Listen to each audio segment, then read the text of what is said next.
Па ние сметаме дека референдумското прашање е манипулативно и затоа не заслужува одговор,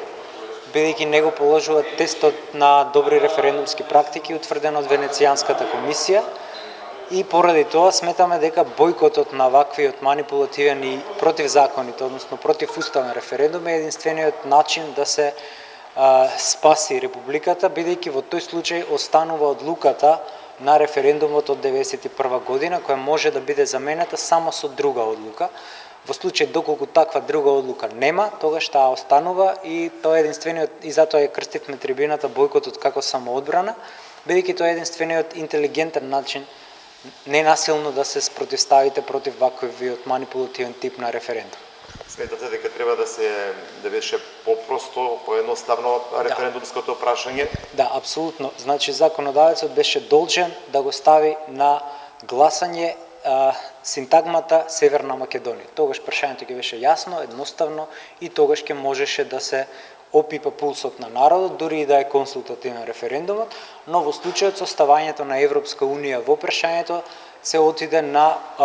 референдум кој не може да биде консултативен согласно членот 120 од Уставот и очекуваме во среда, следнава среда, Уставниот суд да ја усвои нашата иницијатива и да го забрани референдумот, односно да ги стопира сите активности согласно времената мерка која ја бараме, бидејќи не постои според нашиот устав консултативен референдум за стапување во сојуз или заедница со други држави.